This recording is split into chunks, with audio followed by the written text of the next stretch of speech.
There is a dog in this story. His name is Ares, god of war, terror of footmen, the one creature in Vane Hall that no one could control. And on the morning a penniless maid arrived without references or permission or any real reason to be let in, that dog walked across a room and lay down at her feet. The Duke saw it happen, and he understood, before he was ready to, that something had just changed forever. Subscribe, leave a comment, and stay. Because this is the story of what happens when a man who has locked himself away from the world meets the one woman his own dog refuses to ignore. The morning that Clara Belrose arrived at Vane Hall, the sky over Wiltshire was the colour of a bruise, deep violet pressing against pale grey, the kind of sky that made sensible people stay indoors and foolish ones march forward anyway. Clara was not, by any reasonable measure, a foolish woman. She simply had no other options, and she had long since learned that having no other options was not the same as being defeated. She had walked 4 miles from the village of Hartwick, where the coaching inn had deposited her at dawn with her single trunk and the address written on a folded paper her late mother had kept tucked inside a Bible. The address was old. Whether the estate still stood, whether anyone there would receive her, whether the housekeeper her mother had once known still drew breath, none of that was certain. Clara had come anyway. Vane Hall announced itself through a break in the elm trees, a long stone manor house set back from a gravel drive, its windows dark and its chimneys cold, the way grand houses look when no one is expected, which was to say, always. She had learned, growing up in houses like this one, that the gentry kept warmth as a closely guarded secret, something expressed only in ledgers and legal documents, never in the physical temperature of a room. She went to the servants' entrance, as she always did, not because anyone had told her to, because she knew. The woman who opened the door was stout, suspicious, and 60, with flour on her apron and the expression of someone who had been interrupted mid-task. Mrs. Howell, the housekeeper, Clara would learn the name later, looked her up and down with the practiced eye of a woman who had spent 40 years evaluating new staff and dismissing most of them on the spot. "We're not hiring," Mrs. Howell said. "I know," Clara replied. "I came anyway." There was a pause. Mrs. Howell's eyes narrowed. "You have references." "I have hands," Clara said, "and I know how to use them. I know silver from pewter, linen from cotton, and I can dress a lady's hair in 4 styles without being told twice.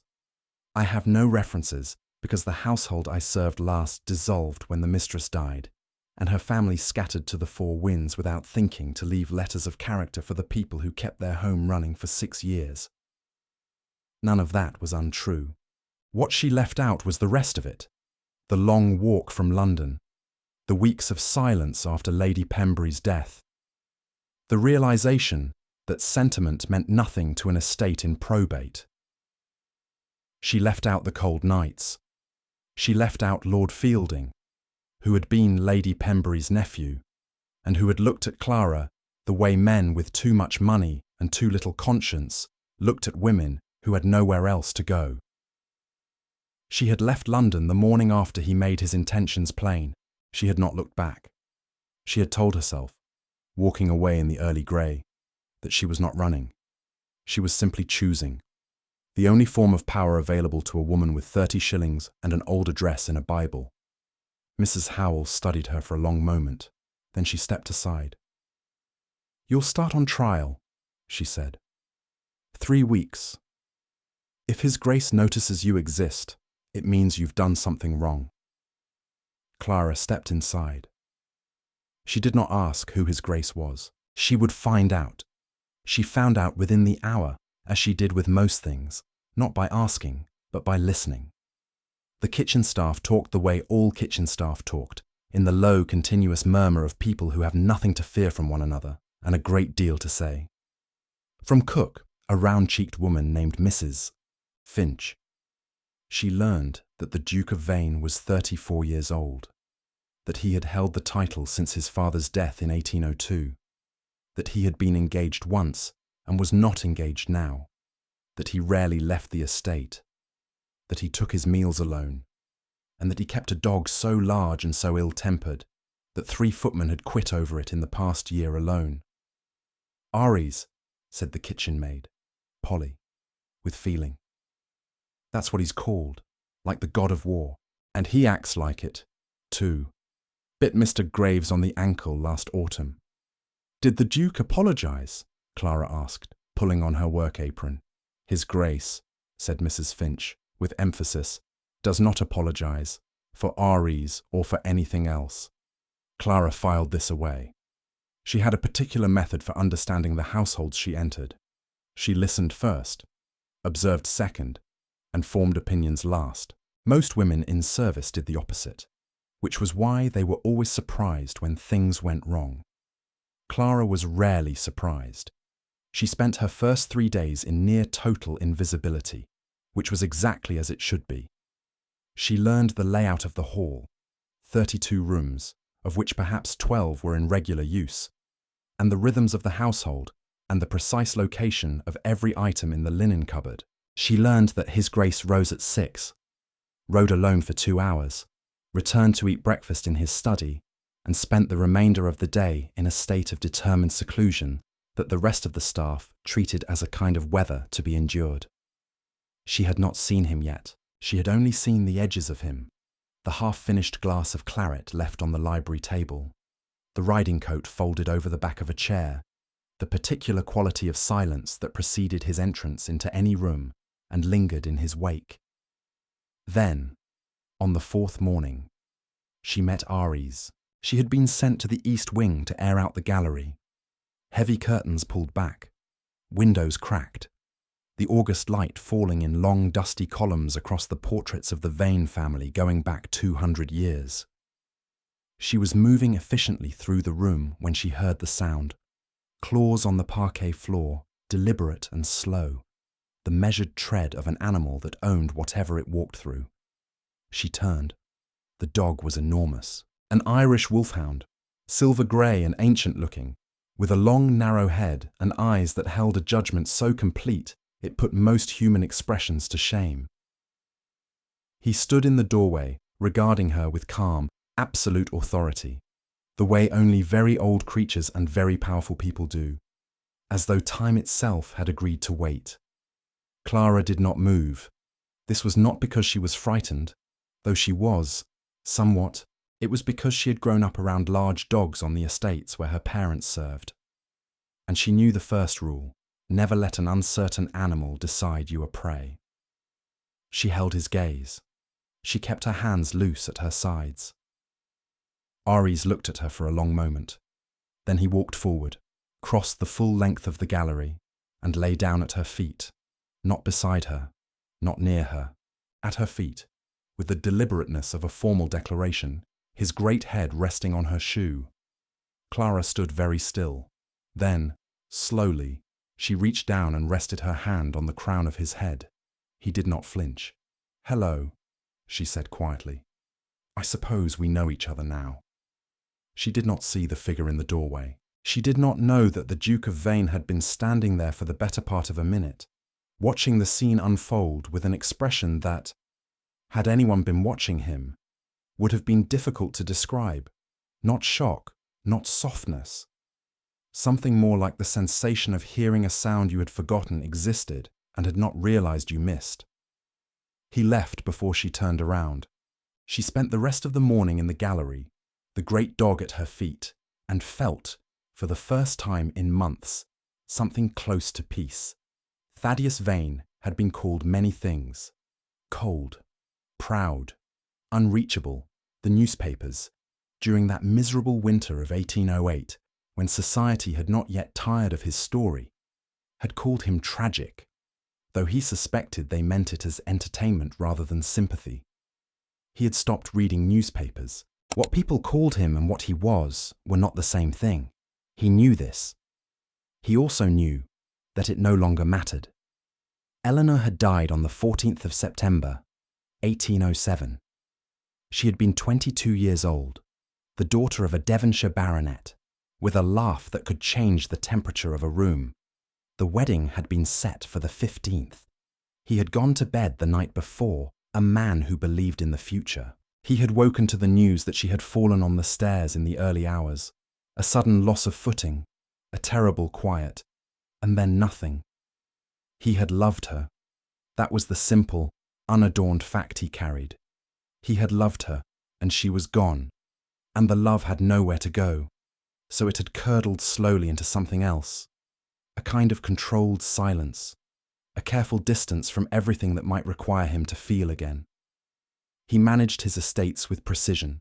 He fulfilled his obligations in Parliament with minimal speech. He kept his mother's correspondence answered and his accounts in order and his tenants housed. He did everything that was required of a man of his position and nothing that was not.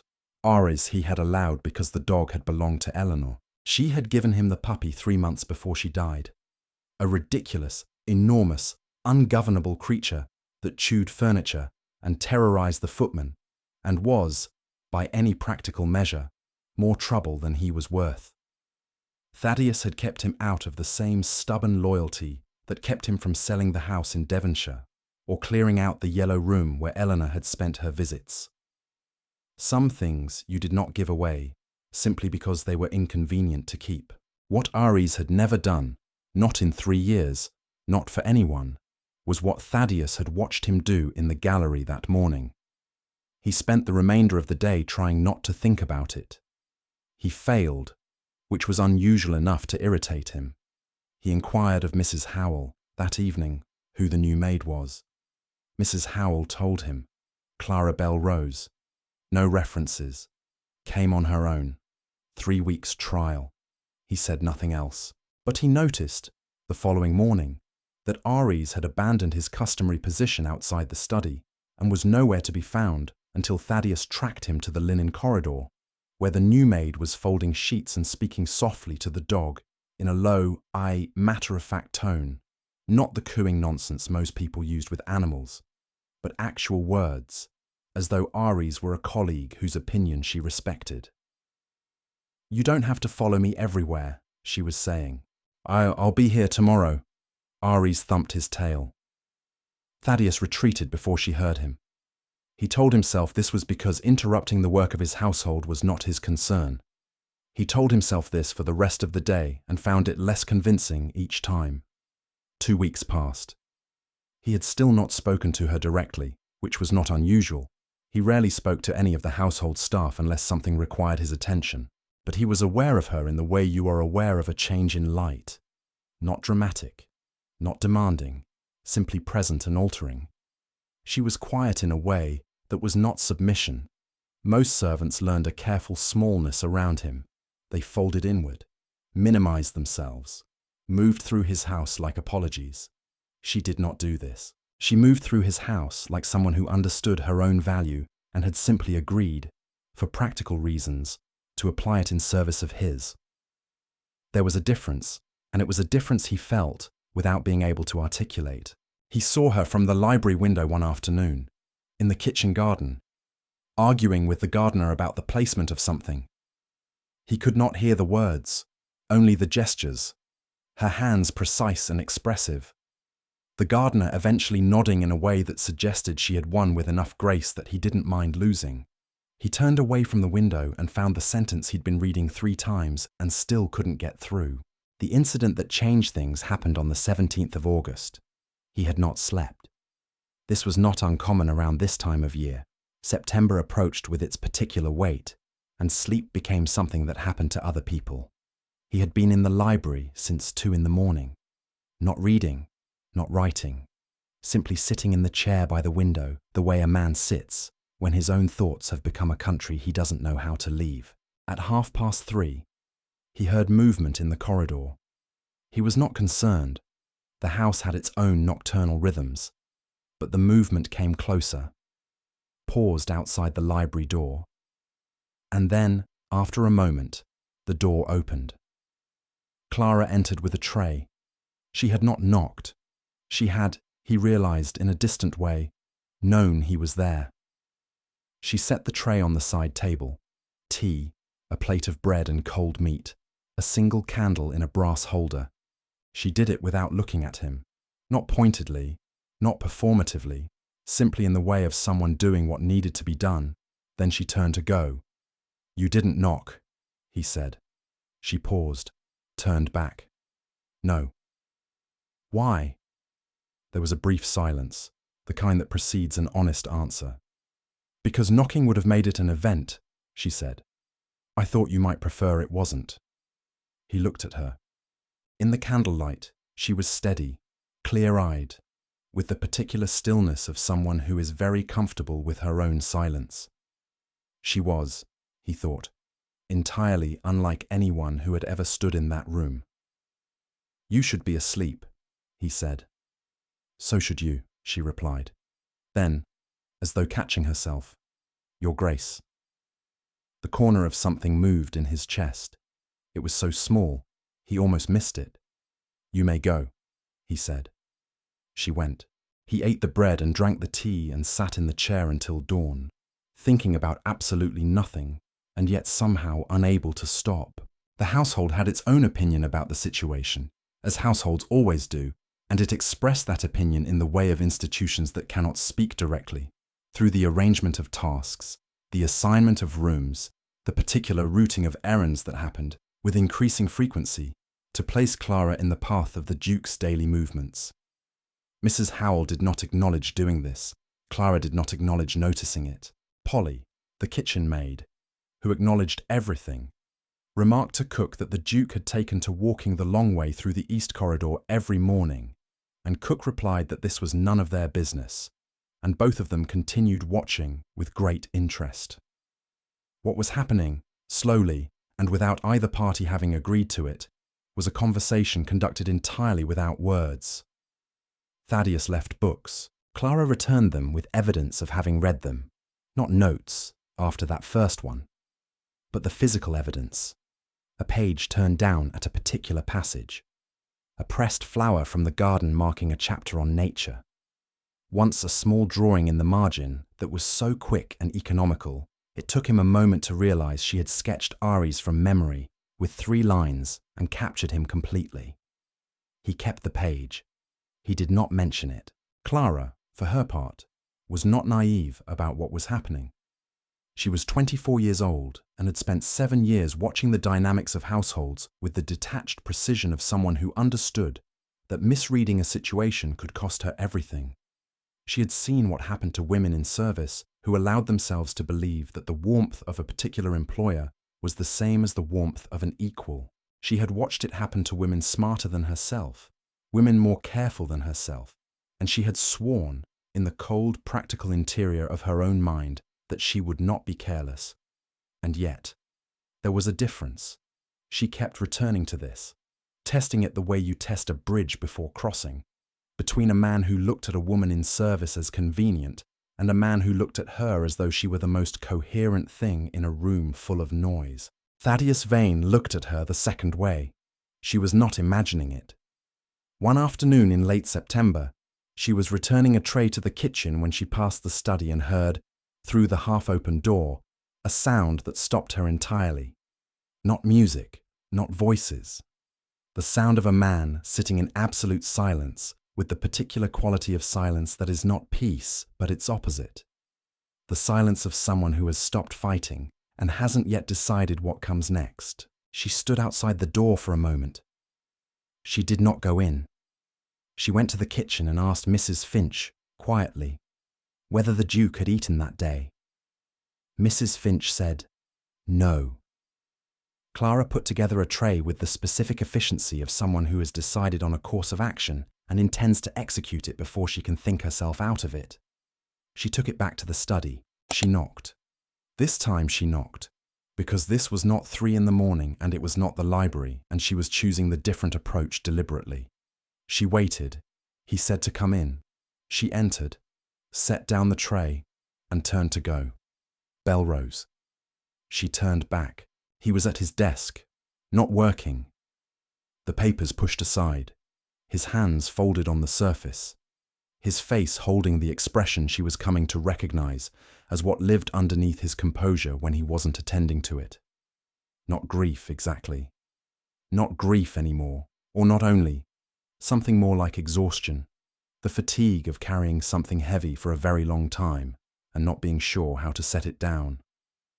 "Was September," she said, not as a question. He looked at her. You knew.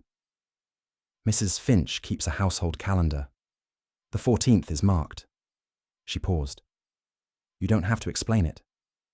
"I know," he said. "I want to." She didn't move. She waited, the way she always waited, making room for the thing to arrive without rushing it. "Her name was Eleanor," he said. "Eleanor Marsh, from Barnstaple. She was very good, not just in the way that means accomplished or suitable. She was genuinely good, kind without performance, funny when she felt safe." He stopped, looked at his hands. "She died on the 14th of September 1807, the day before our wedding. She fell on the stairs and was gone before anyone could do anything useful. She was 22. Clara stood in the study and listened to this with the whole of herself, not arranging her response, not preparing the correct expression of sympathy, just receiving it, the way you receive something of genuine weight. "She would have been 25 this year," she said. He looked up, slightly surprised. "I calculated," she said simply. Something moved across his face. Not quite a smile. Something anterior to a smile. The thing that exists before you've remembered how. "So she would have liked you," he said. And she heard in it that this was not a line he had rehearsed, was in fact something that had arrived unbidden and that surprised him as it left. She had no patience for people who weren't honest. "I'm sorry," Clara said. "Not for your loss, though I am, for what it cost you. To be that happy and then not." He was quiet for a long time. "Yes," he said finally. "That's precisely it." She dipped her small, formal nod. She turned toward the door. She had her hand on the frame when he spoke again. "Thank you," he said, "for the tray, and for—" He stopped, seemed to decide not to specify. "Thank you." "Of course," she said. She walked back to the kitchen with the feeling she always had after these moments. The strange double awareness of someone who is being seen and is not entirely sure yet what to do about it. September came. Thaddeus endured it as he always did, by working harder than necessary and sleeping less than he should. The anniversary of Eleanor's death fell on a Thursday that year. He spent it in the study going over estate accounts that did not require his personal attention, but gave him something to look at besides the wall. Clara appeared at noon with a plate of food he had not requested and the quiet certainty that he had not eaten since the previous evening. She set it down and left without speaking. He ate it. But the night of the 13th, the eve of the anniversary, the night that had always been worse than the day itself, was different. He did not know afterwards exactly when it had started. He had been in the study with the decanter and the accounts and the silence, and at some point the silence had become something else, not peaceful, but pressurized, the kind that builds in a closed space until it finds the weakest point and pushes through. He had not wept in 3 years. He did not weep now, precisely. What happened was less dramatic and more complete. The careful architecture he had built around himself simply gave way, and he sat in the chair with his face in his hands and felt, for the first time since Eleanor died, the full unguarded weight of what he had lost and what he had done to himself in the years since. He did not hear Clara come in. He became aware of her the way you become aware of warmth, gradually, without drama, as something that had been absent and now was not. She had not knocked. She had come in the way she always moved through the house, as though she belonged to it, and she had set something on the side table. He heard the soft sound of it. And then she had not left. She did not speak. She did not touch him. She did not perform the careful choreography of comfort that people perform when they are more concerned with their own discomfort than with yours. She simply stayed. She sat in the chair across from him, in the dark, with the candle she had brought, casting a low circle of light between them, and she was present, entirely, quietly, without agenda or performance. He did not know how long it lasted. Long enough that the candle had burned lower when he finally raised his head. She was watching him with an expression he had not seen on anyone's face in a very long time. Not pity, not concern managed from a careful distance, but something direct and steady and completely without fear. She looked at him, the way you look at something you are not afraid of and have no intention of flinching from. He said nothing. She said nothing. After a moment she rose, poured water from the jug on the sideboard, and set the glass in front of him. Then she turned and left as quietly as she had come. She told no one. He knew this with certainty because nothing in the household changed the following morning, and in a house of 20 staff, everything would have changed if she had spoken. He sat alone in the study for a long time after she left, holding the glass of water, understanding that something had shifted in a way that could not be unshifted. It was not the grief that had changed. He still carried it, would always carry it. It was the particular quality of being witnessed in your worst moment by someone who did not look away and did not make it about themselves. That had done something to him he could not name and did not try to. He only knew that he was not, entirely, alone in it, and that this was the first time that had been true in 3 years. It was, he would realize later, the first year in 3 that the anniversary had not felt entirely unendurable. He began to find reasons to be in rooms she was in. He was not proud of this. He was a man who had always understood his own motivations with some clarity, which made it worse. He knew what he was doing and continued doing it anyway. He told himself it was curiosity. He told himself it was the dog who refused to be anywhere she was not. He told himself many things, and none of them were quite lies, and none of them were quite the truth. The truth, when he finally allowed himself to look at it clearly, was that Clara Belrose was the most interesting person in his world, and she was his housemaid, and there was absolutely nothing to be done about it. She read. He discovered this when he found a book missing from the library shelf. Not taken surreptitiously, but borrowed with the neat precision of someone who had weighed the risk and decided it was acceptable. The book was Wollstonecraft. He found it returned 2 days later in perfect condition, with a single crease in the spine from where she had held it open with one hand, which meant she had been reading while doing something else.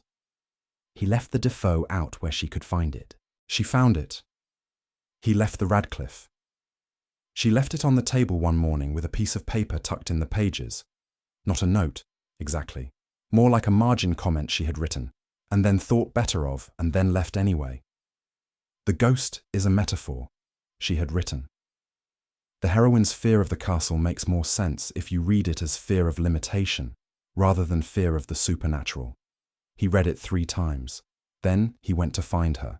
She was in the east wing again, polishing the furniture with the methodical care she gave to everything. Ares was beside her. He stood in the doorway and said, without preamble, "You're right about the Radcliffe." She turned. She was not startled. He had begun to suspect she was never startled, that she always somehow knew where he was. The ghost, he said, as a metaphor for the constraints of her position. Yes, I'd never read it that way. She considered him for a moment with that level, unhurried gaze. "You've read it many times," she said, not a question, several, and always took the ghost literally. "I was," he admitted, with something that surprised him by being close to Rye. Perhaps not attending to the right things. There was a pause. Something shifted between them, not dramatically, not with any of the trembling urgency of badly written novels, but with the quiet inevitability of 2 puzzle pieces finding their fit. She turned back to the furniture, and he remained in the doorway, and neither of them spoke again, and it was one of the better conversations he'd had in years. He asked her, the following week, where she had learned to read Wollstonecraft. They were in the library by this point. He had asked her to retrieve a book from the upper shelf, which was convenient fiction they were both politely maintaining. She was on the library ladder and he was standing below, and Ares was asleep in front of the fire, all of them pretending this was simply a working arrangement.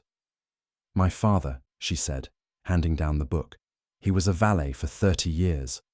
He believed that the quality of a person's mind was not determined by their station. He read everything he could get his hands on and made sure we did the same. He sounds like a remarkable man. He was. A brief pause. He died in 1805. My mother the year after. I've been in service since I was 17. He was quiet for a moment. Then, how old are you now? 24. She descended the ladder with easy grace. Why? I was calculating, he said. How many years you've been doing this alone? She looked at him with an expression he couldn't fully read.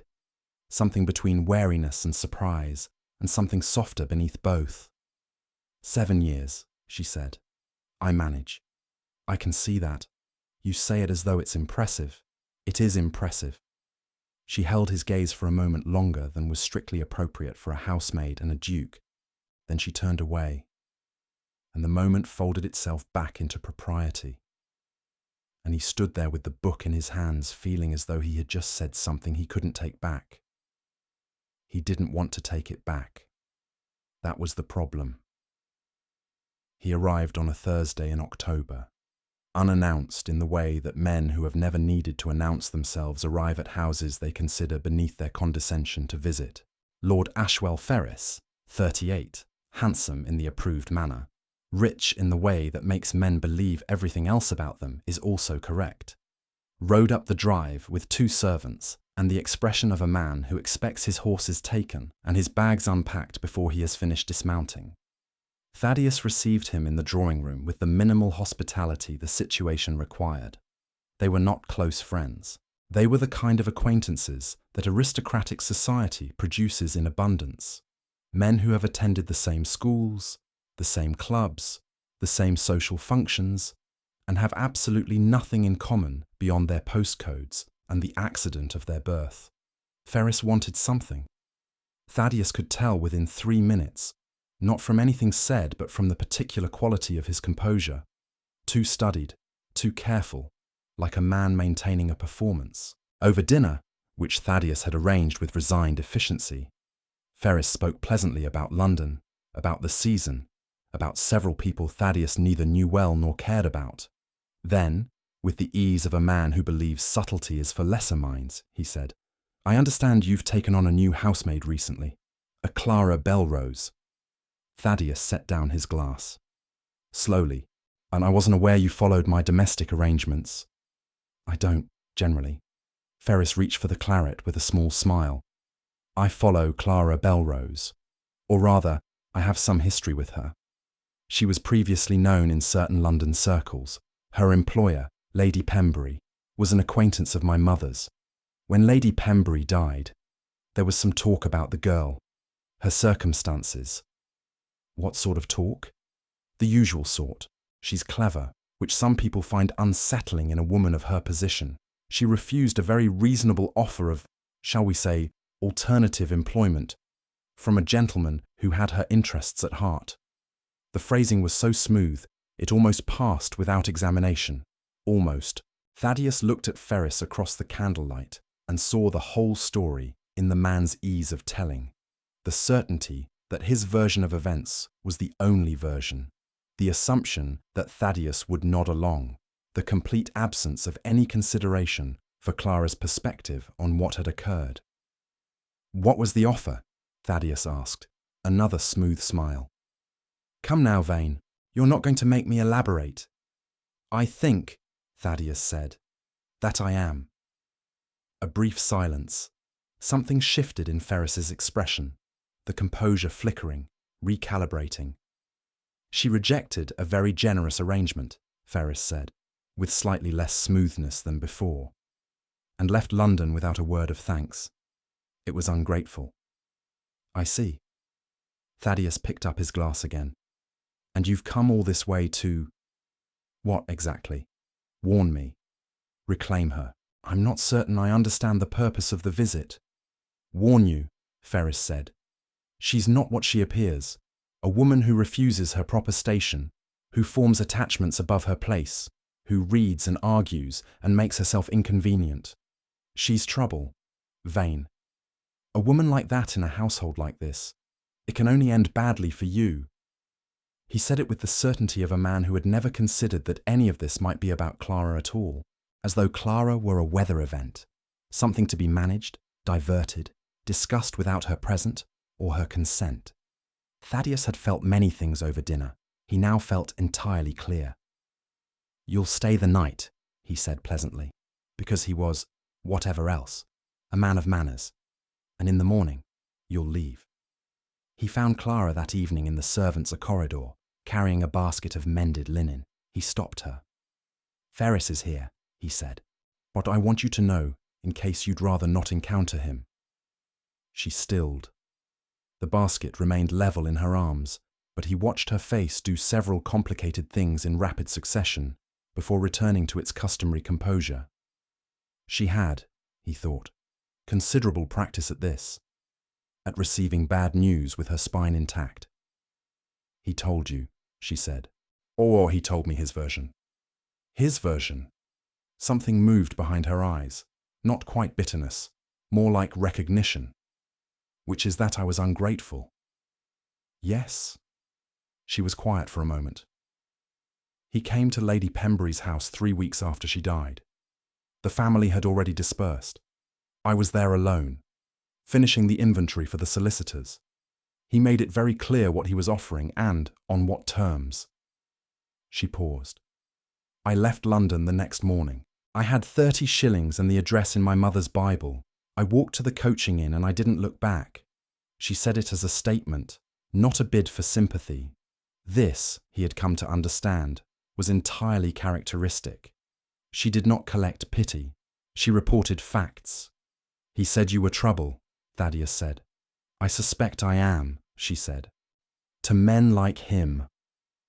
He stood there for a moment, aware of many things at once. The corridor, narrow and candlelit. The distance between them, not much. The way she held herself, strong and a little tired and entirely unbreakable. And the feeling in his chest that had been building for weeks, and was now something he could no longer pretend was anything other than what it was.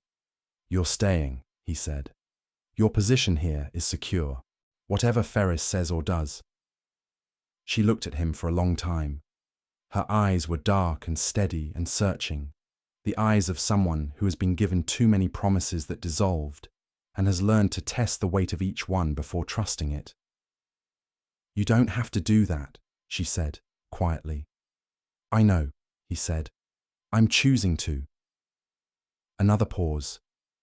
Something in her face shifted, barely, like the change in light when a cloud moves past the sun. She dipped a small, formal nod and moved past him down the corridor. He stood there after she'd gone, Aries pressing warm and heavy against his leg, and felt, for the first time in 3 years, that the future was something that might contain him after all. Ferris left in the morning as instructed.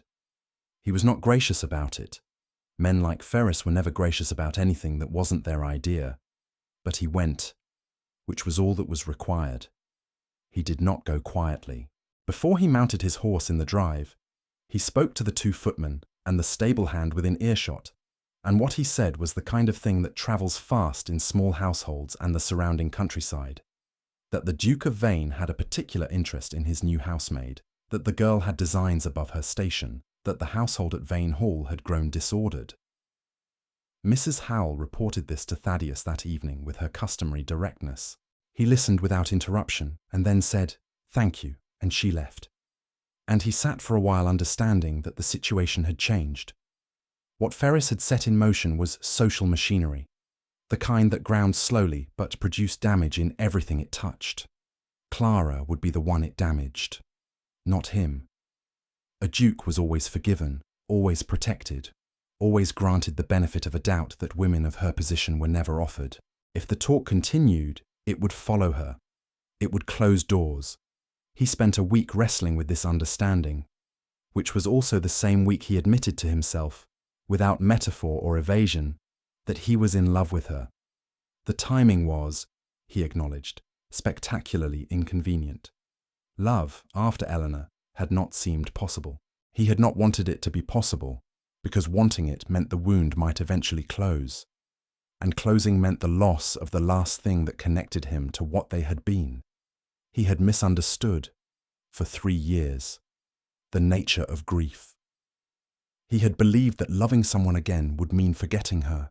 He understood now, standing at his study window in the grey October light, watching Clara cross the kitchen garden with Aries at her heels, that love was not a finite resource, that Eleanor's loss did not have to mean a permanent self-imposed exile from the living world. Eleanor would, he thought, have found him absolutely insufferable. He went to find Clara. She was in the still room, cataloguing the autumn preserves with the concentrated attention she gave to every task. Methodical, unhurried, entirely herself. She heard him come in but did not look up from the ledger until she reached the end of the line she was writing. He had prepared nothing to say. He had never been a man who prepared speeches. He found, standing in the doorway of the still room with the smell of preserves and beeswax around him, that he didn't want a speech anyway. "There's been talk," he said. "I know." She set down her pen. "I've heard it. It could harm you if you remained here in the current arrangement." A pause. "The current arrangement," she repeated carefully, "of my employment." "Yes, that." He looked at her. She looked at him. Both of them were doing a great deal of not saying things, and he was tired of it. Clara. It was the first time he had used her given name without the title, without the distance of formality. It fell into the room between them with considerable weight. She did not look away. She waited. This was, he had come to understand, something she did when she already knew what was coming and was giving it space to arrive. "I have spent 3 years," he said, "making myself into a monument to the past. I was thorough about it. I discouraged everyone. I discouraged myself." A pause. "And then you knocked on my servant's door without references, and my dog lay down at your feet, and I haven't been able to think clearly since." Something moved through her face. Not a smile yet, but the precursor to one. A warmth that had been careful and is now less careful. "Oh, you think clearly just fine," she said. "Not around you." "That is," she said, and now there was something fragile and bright in her voice. "Possibly the most honest thing anyone has ever said to me." He crossed the room. Not quickly. Nothing about this was hurried. It had been building for months, and it deserved the space it took. He stopped at the workbench across from her, close enough that he could see the exact quality of the look in her eyes, which was the look of a woman who is allowing herself, very carefully, to believe in something good. "I can't offer you what I ought to offer you," he said. "Not in the ordinary way, not across this distance, but I find I am no longer willing to pretend that the distance is the point." She was quiet for a moment. Then, Thaddeus. His name, his actual name, not his title, and the way she said it told him everything. He reached across the workbench and took her hand. It was not simple. Of course it was not simple. Nothing real ever is. There were conversations with Mrs. Howell, who received the news with the equanimity of a woman who had known it was coming since August and was primarily concerned with the practical implications. There were letters to his solicitor, who raised no objections on legal grounds and several on social ones. There was a visit from his mother, who arrived in November with the energy of a woman determined to be reasonable and the expression of a woman working very hard at it. Lady Vane was, in many ways, the best of the aristocracy. She believed in obligation, in honesty, and in not wasting anyone's time. She sat with Clara for an hour in the blue parlour, the two of them alone, and Thaddeus waited in his study eating almost nothing and unable to focus on a single page of anything. When Clara emerged, she was composed. His mother emerged behind her looking, if anything, slightly more animated than when she'd arrived. "She's remarkable," his mother said, finding him in the corridor. "She argued me to a standstill on 3 separate points and had the good manners not to look pleased about it." That sounds about right. His mother studied him for a moment, the long maternal assessment he had never quite grown immune to. You look better, she said finally. You look like yourself. I had forgotten what that looked like. Ferris did not give up easily. Over the course of November, letters arrived, first to Thaddeus directly, then, when those were returned unopened, to various mutual acquaintances. The letters painted Clara as a schemer, a woman who had deliberately positioned herself to exploit a grieving man. He circulated the story in London. He wrote to a cousin in Wiltshire. Thaddeus addressed this in the way such things were most effectively addressed. He announced his intentions formally, through the proper channels, with the full weight of the dukedom behind the words. The announcement was brief and factual. He intended to marry Clara Belrose. She had consented. That was the entirety of it. The response from the tenants and the village of Hartwick was, in the main, warm. Clara had been generous with her time and knowledge in the months since her arrival, had helped with a sick child on one tenant's farm, and settled a dispute between two others over a fence line. And people who have seen a person act well in small things are not easily convinced they are a schemer in large ones. Ferris, finding no purchase, eventually went to Bath. The letters stopped. The evening he finally told Clara about Eleanor, the full account, not the edited version he had given the world. They were sitting in the library after dinner, Aries sprawled between their chairs, the fire low and the candles burning. He told her without rehearsing it, without the careful distance he had always maintained. He told her about the morning of the 15th of September, 1807, about the footman's face in the doorway, about walking down the corridor in his wedding suit and arriving at the wrong kind of scene, about the peculiar way time had stopped and then restarted in a rhythm he hadn't been able to trust since. He told her about the 3 years of deliberate silence, about making himself into a monument, as he'd said in the still room, except that now he said the rest of it, that the monument had been, in part, a punishment, that some part of him had believed he had no right to warmth again, because Eleanor had been on her way to him, had died for the simple reason of being in that house for his sake. Clara listened the way she listened to everything, entirely, without interruption, without rushing him toward any particular conclusion. When he was finished, she was quiet for a moment. She was walking to her wedding, Clara said. That wasn't for your sake.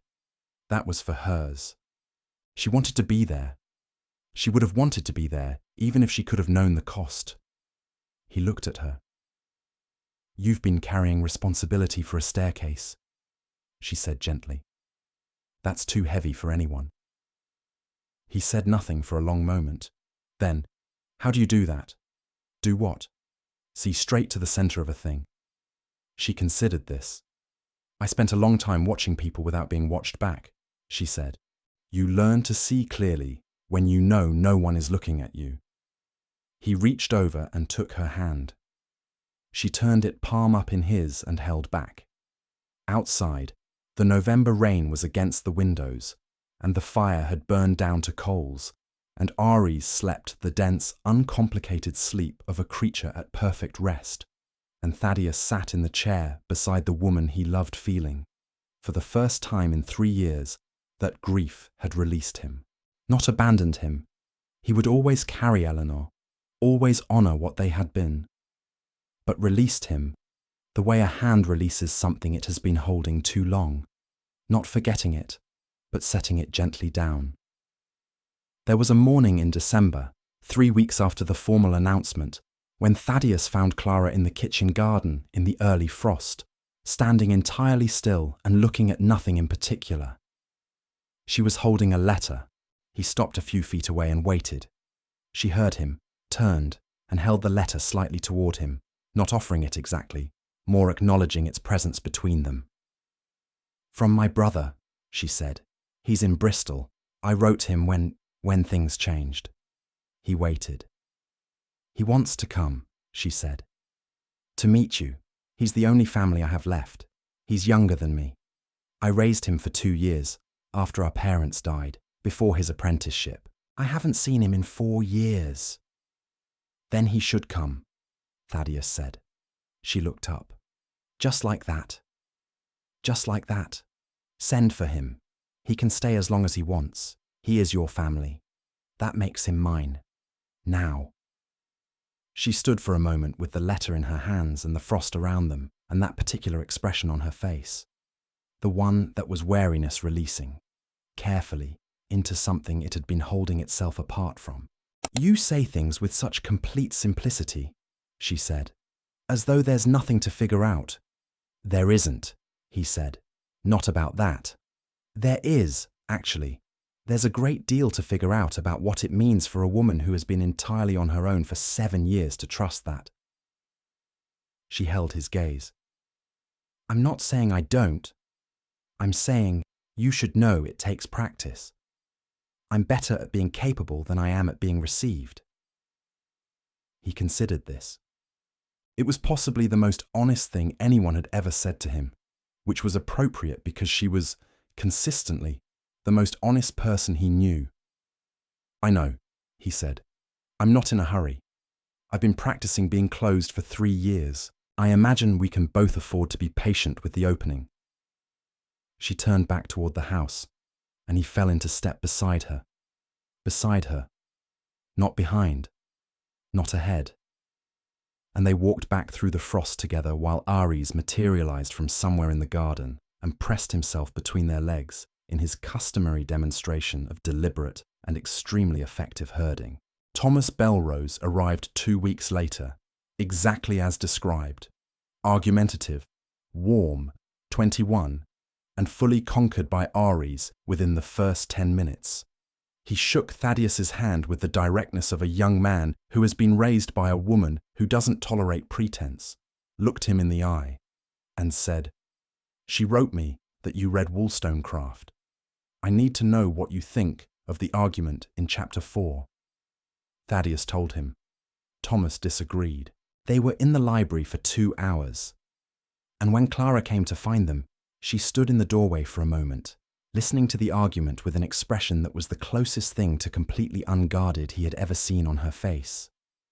Pure, uncomplicated joy. The joy of someone who has been missing a piece of themselves for a long time and has just had it handed back.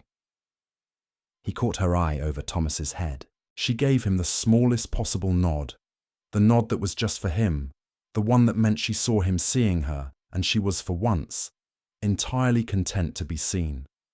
They married in February of 1811, in the small church in Hartwick, on a morning when frost was still on the grass and the yews in the churchyard were hung with ice that caught the light like something deliberate. Clara had said, when he asked her what kind of wedding she wanted, that she wanted the kind where she felt present, not performing for an audience, not arranged for the newspapers, just the two of them and the people who actually knew them, saying actual words in an actual place. He had arranged exactly that. The vicar, Mrs. Howell in her best hat, Mrs. Finch weeping pleasantly in the third pew, the gardener who had lost the argument about the kitchen garden and still occasionally brought Clara cuttings as a form of respectful submission. 3 tenants who had asked if they might come. His mother, who wore violet silk and cried not at all, and instead held herself with the air of a woman who has waited 3 years for this particular morning and intends to enjoy every second. Thomas, seated in the second pew with the bright, unsettled expression of a young man trying not to cry and failing. Ares, who had been left at the house, had escaped through a window and arrived at the church door as they were leaving, and nobody found this surprising. Clara wore deep green, not white, which was still an eccentric choice among the aristocracy, but was, she had said with characteristic precision, simply the colour she wanted. Her hair was up and her back was straight, and she looked, walking down the aisle toward him, like exactly what she was. A woman who had arrived at this moment by her own means, by the specific force of her own particular self, and who intended to be present in it. He watched her come toward him and felt the feeling he had been feeling since August settle into something permanent and clear. There was nothing dramatic about the moment, no sudden illumination, no swell of something orchestral. It was quieter and more complete than that. It was the feeling of a door that has been standing open for a long time finally being walked through, and the room on the other side being exactly what you'd hoped, exactly what you'd been afraid to hope for. When she reached him, she looked up at him with those steady, searching eyes, and he saw in them what she always held there: intelligence, directness, warmth carefully maintained, and now, finally, not carefully maintained at all. Just warmth, just her, and underneath all of it, unmistakably, him. She saw him. She had seen him since before he'd known she was looking, had seen the grief and the guilt and the 3-year silence, and the man underneath all of those things who had been waiting, without quite knowing it, for something real enough to justify the risk of feeling again. The vows were the ordinary ones. He found they were sufficient, and then more than sufficient. And then, as Clara said each word in a voice that was entirely clear and entirely steady, he found they were exactly right. The right words for the right moment, old and true and worn smooth by use into something essential. Later, at the hall, after the small dinner and his mother's toast, which was gracious and precise and made Clara laugh, they walked in the garden as the winter afternoon folded into evening. Ares walked ahead of them, enormous and silver and profoundly dignified, his breath making small clouds in the cold air. "I keep thinking," Clara said, "about the first morning, walking up the drive. I had no idea what I was walking into." "Neither did I," he said. "You had no idea you were about to be defied. You mean—" "I had no idea," he said, "that I was about to start living again." She looked up at him, and the expression on her face was one of the things he had learned, over the past months, to read with some accuracy. It was the expression she wore when she felt something strongly and was deciding whether to say it. She decided to say it. "I wasn't looking for this," she said. "I was looking for employment.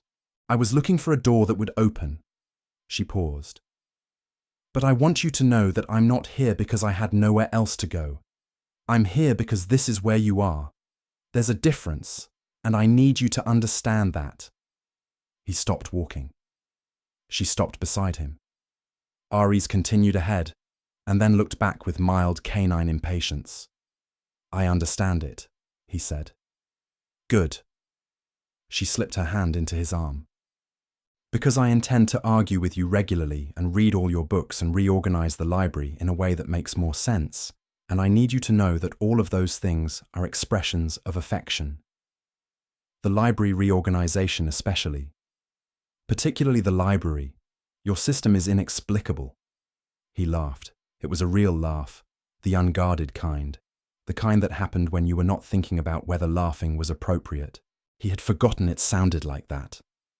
She was smiling when he looked at her, not the careful, watchful expression she had arrived with, but something open and warm and entirely her own. She had, he thought, one of those faces that became more itself the more you knew it. Not beautiful in the way that was immediately obvious, but beautiful in the way that accumulated, that grew more precise and more irreplaceable with every conversation, every book returned, every early morning with the candle between them and the household asleep. "I wrote a letter once," she said, after a while. "When I was in London, after Lady Pembury died and before I left, I wrote it to nobody. Just wrote it to have somewhere to put the things I was thinking. I wrote that I was not afraid of starting over, that starting over was something I'd done enough times to be good at it." She paused. "I didn't know then that starting over could also be arriving somewhere." He covered her hand with his. "You arrived," he said simply. She leaned slightly into his arm, just slightly. Just the small weight of someone who has been holding themselves upright alone for a very long time and has decided, finally, that they don't have to. They walked on through the winter garden, the frost-hardened gravel under their feet, the pale sky overhead, the great dog loping ahead of them through the dormant rose beds, and the hall behind them glowing with candlelight, every window lit, the way a house looks when it has remembered that it is a home. The way a man looks, Clara thought, when he has remembered that he is allowed to be one. The way a woman looks when she has found, at the end of a very long road, that the door she knocked on was the right one all along. And that is where we leave them. Not at the end of a story, but at the start of the one that actually matters. Clara Belrose, who knocked on a door with nothing but her own courage, and Thaddeus Vane, who had turned himself to stone and found that stone, in the end, can be moved. If this story found you, leave a comment below. Tell me what moment stayed with you. And if you haven't subscribed yet, this is the time. There are more stories coming, and I'd hate for you to miss them.